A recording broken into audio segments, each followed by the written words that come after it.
Господи, Исусе Христе, Сине Божи, помилуй ме грешного. И Светиот Дух. Амин. Возлюбени во Христа Бога, браќи и сестри, во вчерашното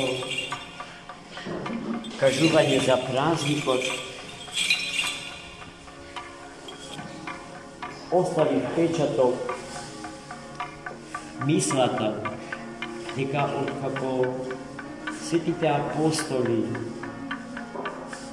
на огнени јазици ја примија благодатта на епископскиот чин, почна да проповедаат за Христа Богочовекот,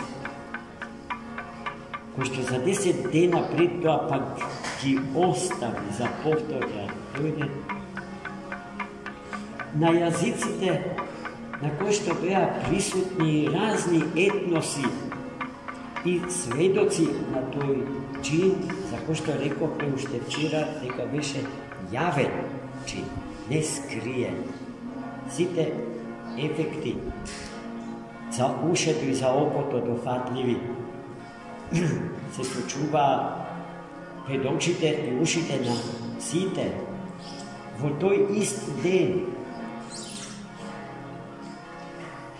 3000 луѓе примија крштевање, тргнаа по Христа Господа, бидејќи беа сведоци на вчерашниот настан.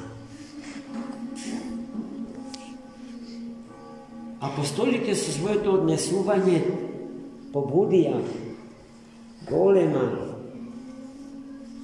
зачуденост во граѓаните на Ерусалим, прво со фактот дека зборуваа јазици какви што дотогаш не знае, а потоа радоста со која што тоа го прави.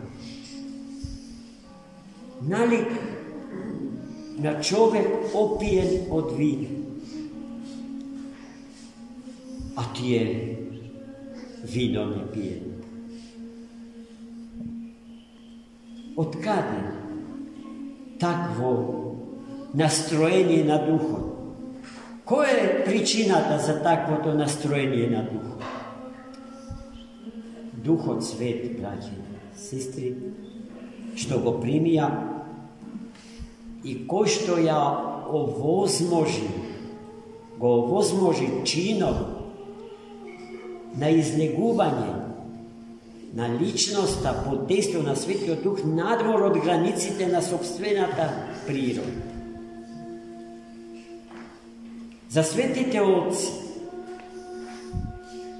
не постои личност која што останува заробена во рамките, во границите на собствената природа.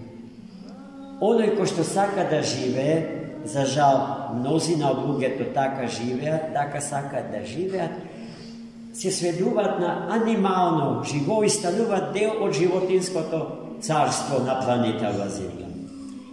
Достојно на човекот му е да излезе надвор од рамките на собствената природа и таму, во тие бескрајни предели, во кој што престојува безпочетниот и безкрајниот Бог наш, нашиот Творец и Создател, да остварат жива комуникација со Него и нераскинлива и вечна со самото тоа заедница со Него. Тоа се случи со апостолите на вчерашен ден. И нешто слично на тоа, ако се сеќавате, се случи со светиот пророк Захари во денот кога малечката 3-годишна Марија ја внесла во светиот храм, а тој ја прими и под дејство на Духот Свет, како опиен од Духот Свет, кажувајќи ги сите благослови на сите претходни негови пророци изречени за малечката Марија, ја внесе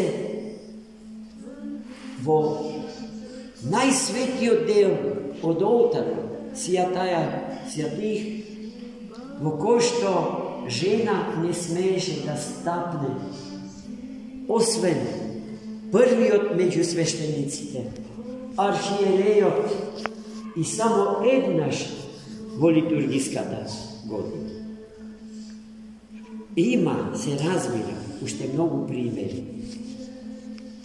Некако испучав од правилото, тука како патокас по кој што треба сите да се движим, да се напојуваме со Духот Свет, да се храниме со Него, да итаме, да трчаме кон Него, кон Христа, Господа, кого што никогаш нема да го познаеме како Христос без Светиот Дух.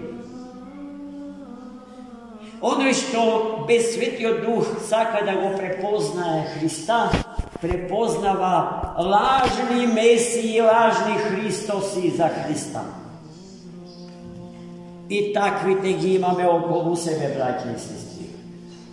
И нив треба да им помогнеме, да им подадеме рака, да им го покажеме патот на спасението, да ги извлечеме од споредните патеки кои што водат с краја од патот што води во спасението, во земјата не врати.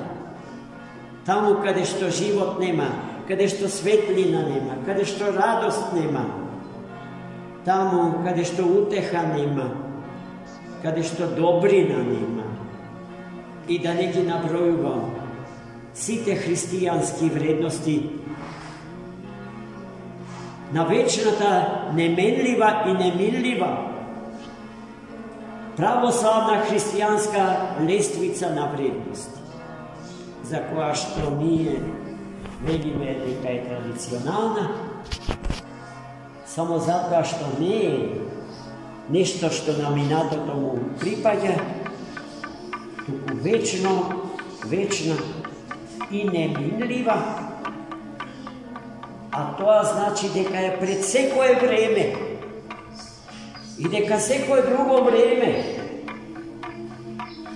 колку да ни изгледа современо, за своја цел ги има христијанските вредности кон кои што се стреми и кој што треба да ги прифати и да ги признае за единствени, нормални и природни, соприродни и нормални со природата на човекот, зашто Бог човека за нив ги создаде, поточно нив за природата на човекот да може, хранејќи се со нив, да расте, да вишне и да се мери, како што вели светиот апостол Павле, по мерата од растот на височината Христова. Амин.